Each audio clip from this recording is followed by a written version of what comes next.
हम सभी लोग भगवान नहीं बन सकते। ज्ञान मीन्स नॉलेज। कपड़े भी पहनना हो तो कैसे पहनना इसका नॉलेज चाहिए। भोजन बनाना हो तो उसके लिए भी नॉलेज चाहिए। मंदिर में पूजा करना हो अरुण जी तो उसके लिए भी नॉलेज चाहिए। यहां तक कि साधु के पास आना है, सिरफल कैसे चढ़ाना है मगन चंद जी, इसका भी नॉलेज चाहिए। बिना नॉलेज यानी ज्ञान के व्यक्ति हर समय अधूरा। मंत्री जी क्या मैंने कहा, सुशील जी, बिना नॉलेज के शादी ब्याह भी करना है तो अनुभवशील व्यक्ति को बुलाया जाता है। साधना करना भी है तो उसके लिए भी सिखाया जाता है। हर जगह ज्ञान का सबसे इंपॉर्टेंट विषय है कि हमें ज्ञान अर्जन करते रहना चाहिए। क्या कहा, जोर से बोलो, ज्ञान अर्जन करते रहना चाहिए। आशुतोष शास्त्री जी, आप भी मथुरा में 4 साल 5 साल पढ़े, जब आपको डिग्री मिल गई तब जाकर आपको माइक मिला कि अब आप लाइसेंसधारी पंडित हैं, अब आप जाइए और धर्म की प्रभावना करिए। यानी लाइसेंस मिल गया, यानी नॉलेज मिल गया। गृहिणी भी घर में जब एक सब्जी बना लेती है, रोटी बना लेती है, चावल बना लेती है, घर में झाड़ू पोछा करने लगती है तो माँ भी कहती है बस अब इसके हाथ पीले करना है। किसको? इसको नॉलेज। उनके घर वाले भी देखने आते हैं लड़के के तो कहते हैं आपकी लड़की सब चीज में पूर्ण है। लड़ाई झगड़े में वो संस्कार पहले से दे दिए जाते हैं कि ज्यादा कुछ हो तो लड़ लेना और नहीं हो तो चुपचाप शांति से रहना। हर जगह ज्ञान का बात की गई है, क्षेत्रम की बात की है, नॉलेज की बात की है, माँ जिनवाणी की स्वाध्याय की बात की गई है। इसी से एक दृष्टांत जुड़ करके हमारे समक्ष आया। क्या आया सुशील जी? एक बार हस्तिनापुर में, कहां पे? हस्तिनापुर में एक व्यक्ति बढ़िया सुंदर सा कुर्ता पैजामा पहनकर, सिर में टोपी लगाकर अपने कपड़े के व्यापार में व्यवस्था बना रहा था। सुबह सुबह का वक्त था, राजा बहुत ज्ञानी था। उसने हाथी पे अपनी सवारी को बैठाया, अपना खुद बैठा और नगर में भ्रमण करने निकल गया, नगर की व्यवस्थाओं को देखने के लिए। अब जैसे वो निकला तो स्वाभाविक है चारों तरफ कोई सुबह सुबह अगरबत्ती जला रहा है, कोई दीपक जला रहा है, कोई घंटा बजा रहा है, कोई भजन कीर्तन कर रहा है, कोई भगवान का स्मरण कर रहा है। जब अपन भी बिहार करते तो रास्ते में कई दुकानदार इसी क्रियाओं में लगे होते हैं। आखिरकार वहां पर बैठे हुए वो कुर्ता पैजामा पहने हुए दादाजी, टोपी लगाए हुए दादाजी भी मन में एक पंक्ति गुनगुना रहे थे और वो पंक्ति के स्वर उस राजा के कान तक टच करके आए। उसने महावत से कहा, हे महावत, ये हाथी को ही रोको।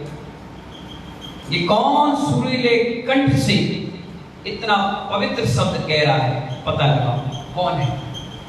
वो उतरे और पता लगाए, देखे तो एक व्यक्ति कपड़े का व्यापारी था और क्या कह रहा था वो, 3 भुवन में वीतराग विज्ञानिका शिव स्वरूप नमो त्रियोग। और वो पूरा 6 ढाला पढ़ रहे थे और काम क्या कर रहे थे, कपड़े का व्यापार दिखाते जा रहे थे। उस दुकान का नाम था एक दाम। उस दुकान का नाम क्या था? एक दाम। आप तो देखिए, पेमेंट करिए और ले जाइए। ना तो वहां कोई बोलता था, सुनना बड़े ध्यान से, ना कोई वहां सुनता था। वहां तो रेट लिखे रहते थे, 10 रुपए, 20 रुपए, 40 रुपए, 35 रुपए, 38 रुपए, 100 रुपए, 90 रुपए, 75 रुपए, 77 रुपए। आदमी ऐसा देखता था, आज दिखाना ये, अच्छा 77 रुपए, उन्हें पैसे निकाले, उन्हें पैसे दिए और वो सामान लेकर चला। कोई मोल भाव नहीं करता था। परिणाम कलुषित बनाने के काम होते नहीं। वो कहे आज का व्यापार ऐसा हो गया, 100 की चीज आई, 25 उसमें खर्चा हुआ और 200 आपने बताई, सामने 150 में तो ले ही लेगा, और नहीं लेगा तो तुरंत झूठी कसमें खाते हो। माँ कसम, बेटा कसम, धंधा कसम, तेरी कसम और मेरी कसम। ये छल कपट करते हो किसके लिए? 25 रुपए की कमाई है। और वो जो व्यक्ति था बड़ा ज्ञानी पंडित आदमी था, उसने कहा नहीं, हमारे यहाँ सिस्टम नहीं चलेगा, आप दीजिए और लीजिए, कोई बातचीत नहीं। और वो क्या बोल रहा था, बोलो जोर से, 3 भुवन में विजय भैया क्या बोल रहा था, 3 भुवन में कोई भी ग्राहक आए मगर जल्दी, वो कोई बात ही नहीं करता था, वो क्या करता था, 3 भुवन में, और सामान दिखाया और वही गाते गाते में सामने वाला भी इतना मंत्र उठता था, कितना धार्मिक व्यक्ति है, कितना अच्छा व्यक्ति है, कोई बातचीत नहीं, सिर्फ सामान दिखाया, लिया और काम बस इतना काम हुआ। आखिरकार राजा सुन रहा था और सुनते सुनते महानुभाव उसने अपने अनुयायी को, जो उनका सेवक था, उसको भेजा, जाओ कौन है व्यक्ति देख कर आओ। उसने सारी विवरण बताया, टोपी लगाकर सफेद कुर्ता पैजामा पहनकर व्यक्ति बैठा है और माल बेच रहा है, लेकिन एक शब्द नहीं कह रहा। बोले अच्छा एक काम करो, उस व्यक्ति को कहो कि राजा आपको बुला रहा है। क्या बुला है, राजा आपको बुला रहे हैं, चलिए आ जाइए। वो सैनिक गया और बोला, ए बाबा तुम्हें राजा बुला रहे हैं। एक बात बताइए मास्टर साहब, आपके पास प्रधानमंत्री मोदी जी का सेवक कोई आए और कहे कि आपको संसद भवन में मोदी जी याद करते हैं, आप क्या कहोगे? भैया मुझे याद कर रहे हैं, मुझे? अरे वाह, कितनी तारीख को जाना है?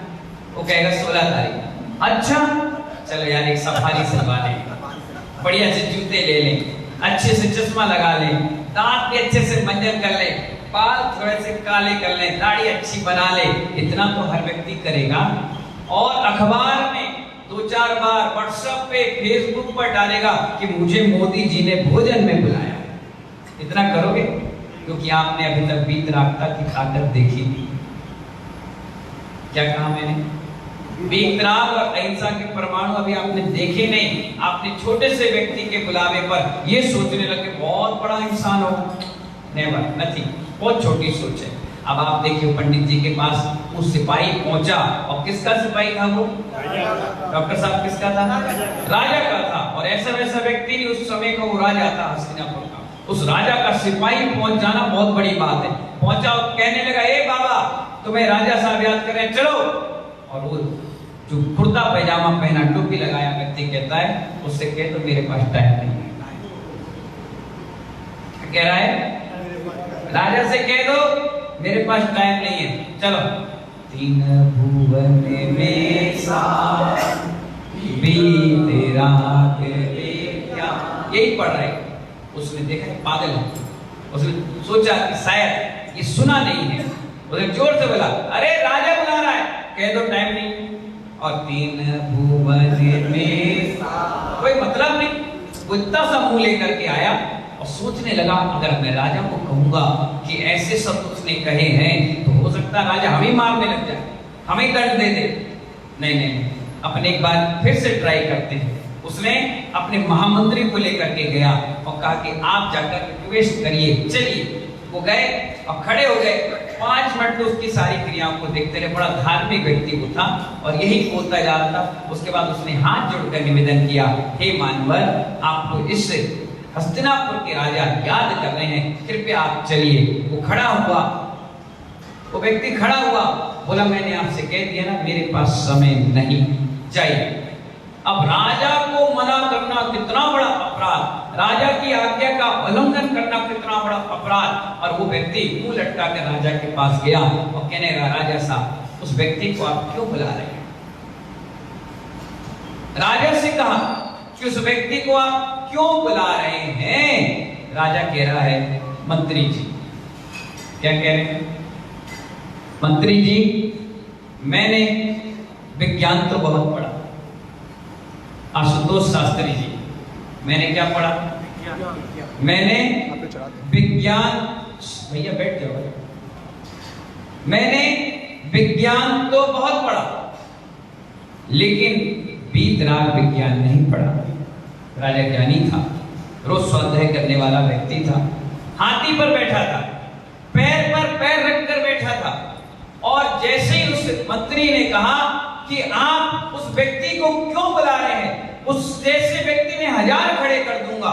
राजा ने कहा, सुनो मंत्री जी, मैंने विज्ञान तो पढ़ा है लेकिन वीतराग विज्ञान नहीं पढ़ा।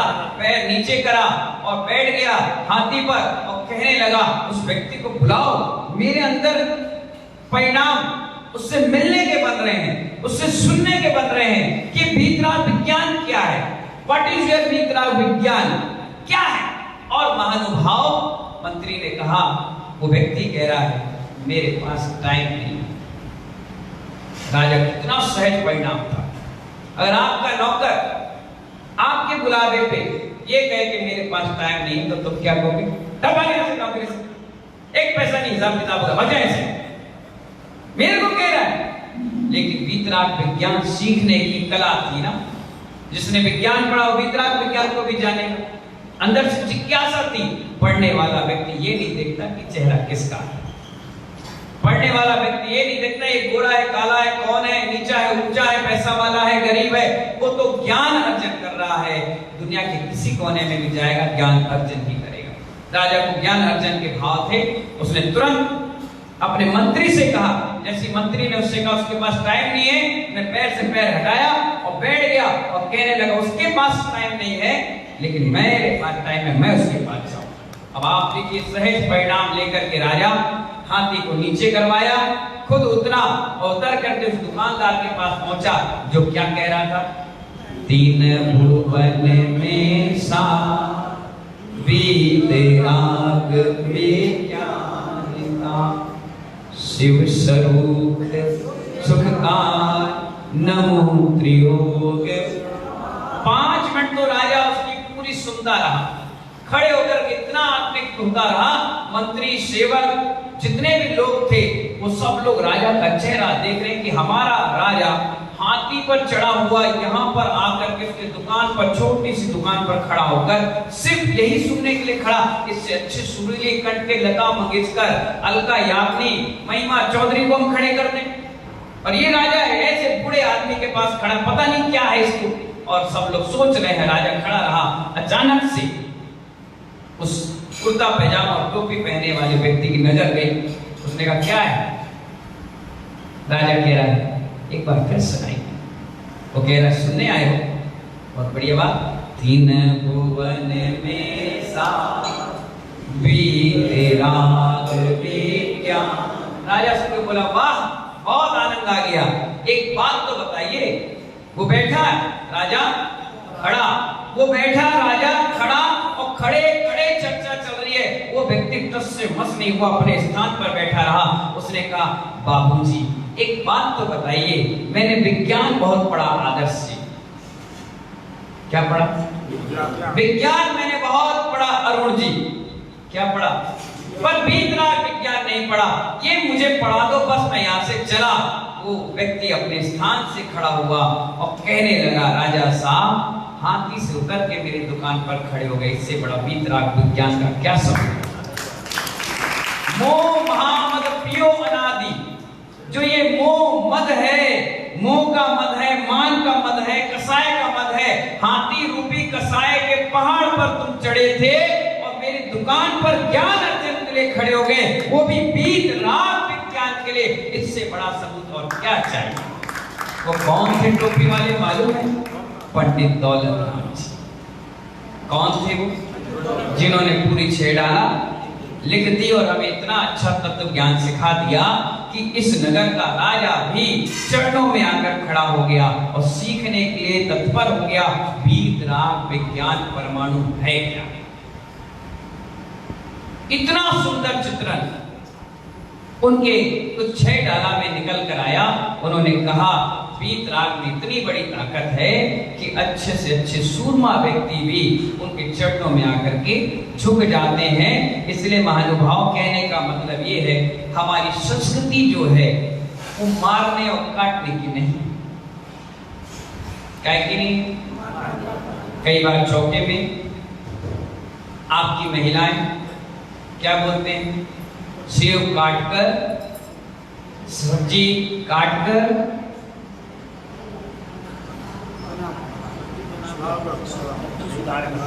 कितना अशुद्ध परिणाम, कितने कलुषित भाव शब्दों से पता चलते हैं। किससे पता चलते हैं? काट लो, ये क्या शब्द है? अरे भाई बना लो, कितना प्यारा शब्द है। सब्जी बना के लाओ, सब्जी सुधार कर लाओ, फल बना कर लाइए, फल सुधार के लाइए, प्राप्त करके लाओ। कितना प्यारा शब्द है, कितना पवित्र शब्द है। देने वाला लेने वाला, कहीं से उसके परिणाम कलुषित है। बात परिणामों की चल रही है। कितने अच्छे परिणाम। एक दुकानदार अपनी दुकान पर कितने प्यार से, इत्मीनान से ईमानदारी का धर्म कर रहा है, कितने प्यार से, तभी तो उनका नाम जिनवाड़ी में अंकित हो गया। तुमने छपवाई, तुमने बंटवाई, लेकिन तुम्हारा नाम नहीं है। लेकिन जिसने जिंदगी जी ली उसका नाम अमर हो गया।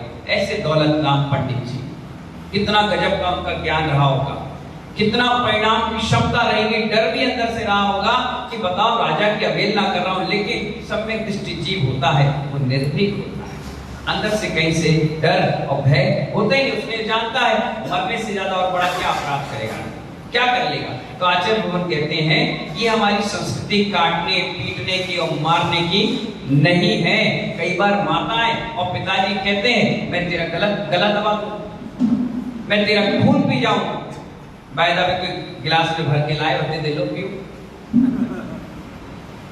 और कहे लो दबा, नहीं दबा पाएगा। बढ़िया व्यक्ति तो चींटी नहीं मारता, वो कहां। पर एक बात ध्यान रखना, भावों से बहुत हिंसा कर देता है।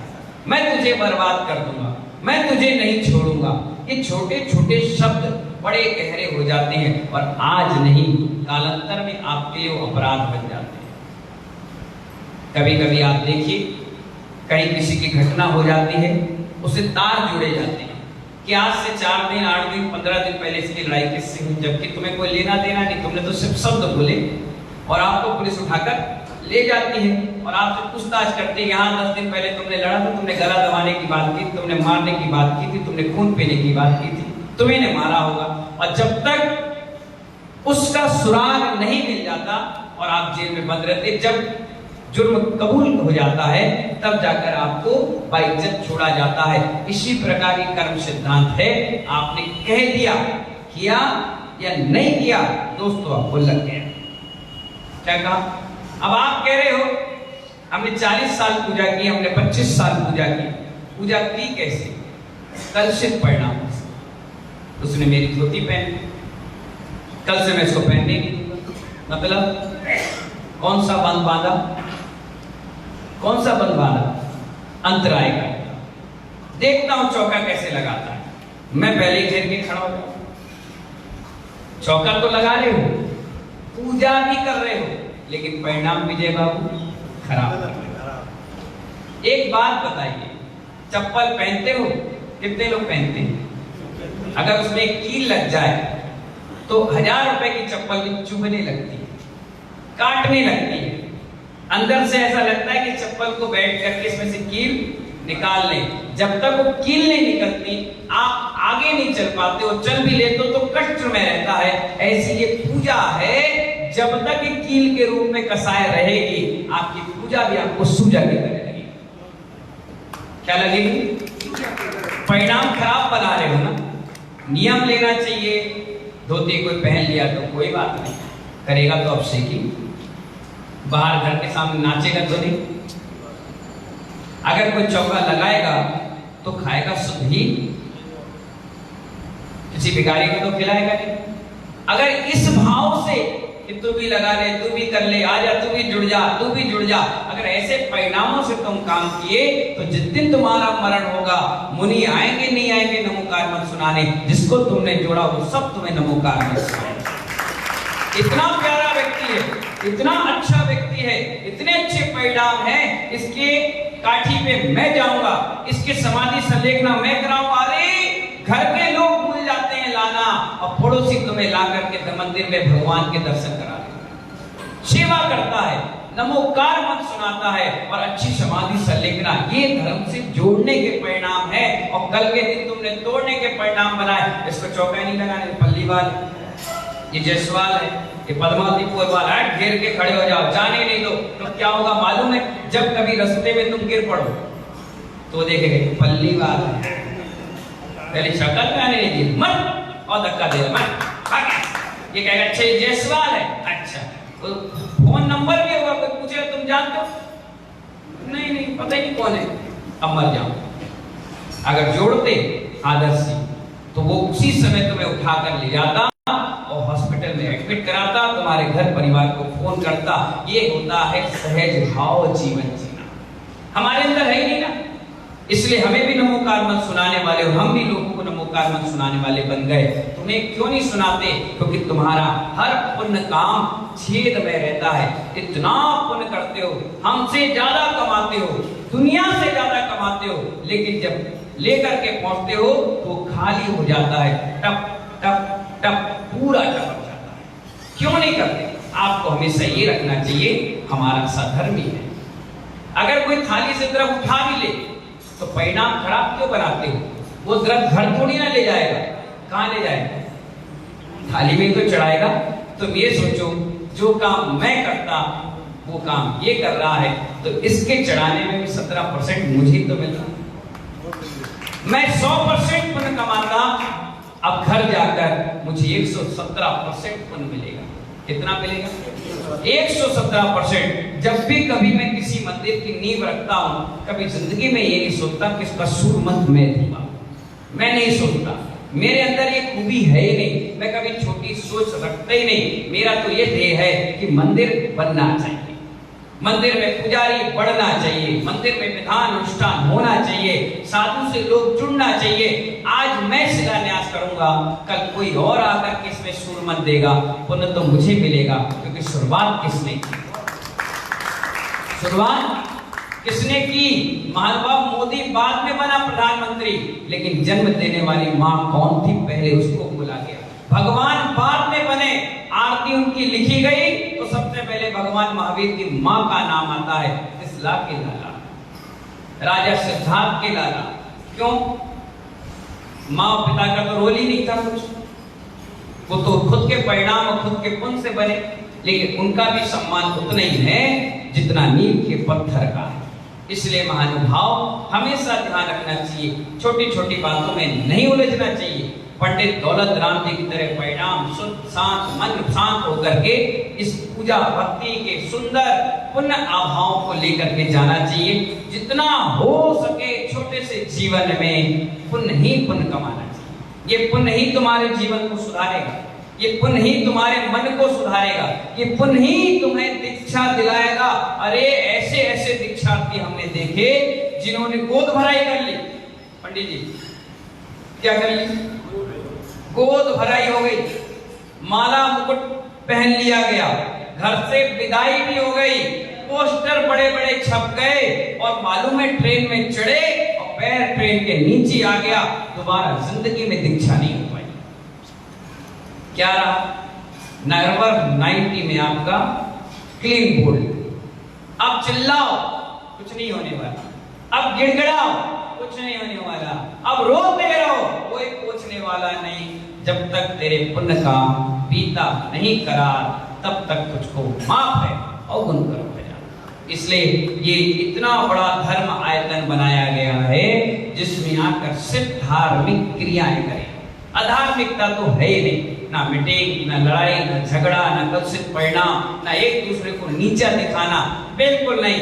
उठाओ तो लोगों को उठाओ, ऊंचाइयों पर पहुंचाओ। आज एक व्यक्ति आगे बढ़ेगा तो 10 को आगे बढ़ाएगा। नाम तो हमारी जैन समाज का होगा। एक लड़की सीए में टॉपर आई, जैन, कितने लोगों ने बधाई दी। उस समय उसके नाम के साथ जैन लिखा था। आप ये भूल गए ये पल्लीवाल है, आप ये भूल गए खंडेलवाल है, आप ये भूल गए पद्मावती पोरवाल है, आप ये भूल गए ये बुंदेलखंडी है, आप ये भूल गए ये राजस्थानी है। आपने कहा जैन लाइक शुभकामनाएं, गिफ्ट। और लोगों को पता है, देखो जैनों का वर्चस्व, सीए में पहला नाम जैन लाया। भूल गए आप श्वेतांबर, भूल गए आप दिगंबर, भूल गए स्थानक और 13 और 20, सोनगढ़ी और मुमुक्षु सब भूल गए, क्योंकि उसके नाम के साथ क्या लिखा था? जैन। I am Jane. इतनी बड़ी खुशी हुई पूरे हिंदुस्तान के वर्ल्ड में, हर कोई व्यक्ति उस व्यक्ति को क्या दिया, बधाई दी। बस यही तो आपसे चाहते हैं, जैसा भगवान महावीर ने चाहा था, पर सिर्फ ओनली फोर्स है, अहिंसा परमो धर्म। कोई भी हो, कैसे भी हो, उसको अपनाओ, ठुकराओ नहीं। एक बार टूटेगा व्यक्ति 1000 को तोड़ेगा, और एक व्यक्ति जुड़ेगा हजारों को जोड़ेगा। इसलिए महानुभाव, जुड़ने और जुड़ाने की श्रृंखला में आज 3 दिवसीय मंगल कार्यक्रम आपका सेक्टर 4 आवास विकास कॉलोनी को दिया गया है। 3 दिन के बाद पता नहीं किस ओर ये नदी निकल जाए, क्योंकि सूखाग्रस्त क्षेत्र बहुत है, और जहाँ जाएंगे वहाँ भी धर्म की प्रभावना करेंगे।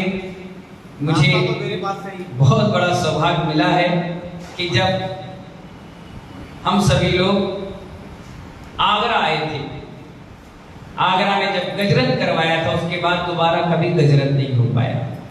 वो इकलौता गजरत 2006 का 25 मई से 1 जून को हुआ था, और 1 जून को ही हमारी तीसरी दीक्षा जयंती भी पड़ी, और वही समय फिर लौट कर आ गया, वही मई आ गई 24 मई, और उसी दिन हमें क्या मिली थी, पहली भिक्षी। मिल तो पहले गई थी ब्रह्मचर्य व्रत की, लेकिन हमारे साथ एक सौभाग्य जुड़ा है। बचपन में एक व्यक्ति ने मेरी कुंडली देखी, अरुण भैया, उसने कहा तुम्हें सरस्वती की सिद्धि होगी। मैंने कहा नकल मार के तो पास होता है, कहाँ से सिद्धि होगी। 365 दिन में 64 दिन तो सोता हूँ, 1 दिन पढ़ता हूँ, कहाँ से सिद्धि होगी। मैं भी बहुत हंसता था, पर क्या करेंगे, जो बोलता था पक्का होता था। मुझे क्या मालूम था कि मैं उपाध्याय बन जाऊंगा। किसी ने सुन पेट से तो बन के नहीं आते ना, तो बाद में पुण्य बढ़ता है। तो बस खेल कूद में सारा जीवन निकला। 16 साल की उम्र में ब्रह्मचर्य लिया, 17-18 में दीक्षा हो गई। तो ऐसा योग बैठा कि जब व्रत लिया तो सुद पंचमी, जिस दिन व्रत लिया उस दिन क्या मगन जी, सुद पंचमी। ड्रेस चेंज हुई तो सुद पंचमी, और जब दीक्षा हुई नागपुर में तो सुद पंचमी। क्या हो गई, सुद पंचमी अपने आप जुड़ गई। और गुरुजी ने भी क्षुल्लक बनाया, क्षुल्लक से मुनि बनाया, और सुद का आराधक बना दिया। उपाध्याय पढ़ो और पढ़ा, लगे रहो काम में। जो व्यक्ति पढ़ने से जी चुराता था, जो नकल मार के, सब टीचरों मालूम हो सबको, नकल मार के पास होता था, वो अब सबको अकल सिखा रहा है, पढ़ा रहा है। जो व्यक्ति सुबह 6 बजे ऐसे पढ़ता था और 7 बजे एग्जाम देने आता है, अब वो सुप्रभात स्तोत्र पढ़ता है, सुबह 3 बजे उठकर के स्वाध्याय कर रहा है, आपको पढ़ा रहा है, इनको पढ़ा रहा है, जैन अजैन सबको पढ़ा रहा है। मैं सोचता था शायद वो हमारा बेड रेस्ट का टाइम था। अब जो आया है ये क्वालिटी बेस्ट का टाइम आया है कि उस समय आराम कर लिया, अब तुम्हें आराम नहीं करना है। वही सरस्वती की सिद्धि आज काम आ रही है। सुद पंचमी का अवसर, वैसे तो सुद पंचमी 11 जून को है, लेकिन डेट से अगर कहें तो 24 मई को यहाँ पर गुरुजी ने संस्कार किए थे नागपुर में, और हमें 21 वर्ष पूर्ण हो जाएंगे। कितने, और 21 में 11 वर्ष तो दिल्ली में लग गए, कितने, और 10 साल इसी क्षेत्र में हो गए। इससे आगे बढ़ ही नहीं पाए। 63 मंदिरों का जीर्णोद्धार हो गया। कितने, 63 मंदिर का जीर्णोद्धार, और आगरा का जो पंचनाद हुआ उसके बाद 45 पंचनाद कर चुके। कितने, कम से कम 25 तो गजरत कर लिए, अभी भी गजरत करके आ रहे, डबरा में, ग्वालियर में, भिंड में, रायरू घाटी गांव, और विराल उदय तीर्थ जैसा विशाल महोत्सव 81 पंचनाद एक साथ, उसकी भी बागडोर हमें मिली। कितने सारे शिखर, 260 शिखर बनवा चुके, हर मंदिर पे शिखर, जहां जहां मौका मिले जोरदार शिखर बनी। 325 के करीब करीब तो वेदियां बनवा चुके।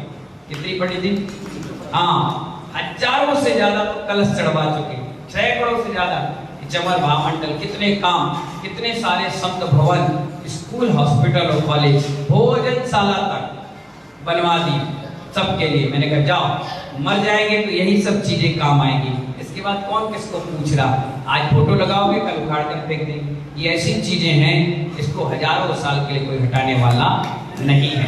तो महानुभाव इन्हीं मंगल भावनाओं के साथ 24 तारीख को सुबह 8:30 बजे हमारी कमेटी ने एक छोटा सा कार्यक्रम रखा है। गुरु उपकार दिवस, 21 वर्ष गुरु उपकार दिवस के रूप में अपन सभी लोग यहाँ मनाएंगे। अपन गुरु को याद करेंगे, आप हमें याद करना। सुबह सुबह का कार्यक्रम है, इतने बजे तक तो सारा कार्यक्रम समाप्त। आप भी हाथ जोड़ो और पीछे छोड़ो, समझ गए ना।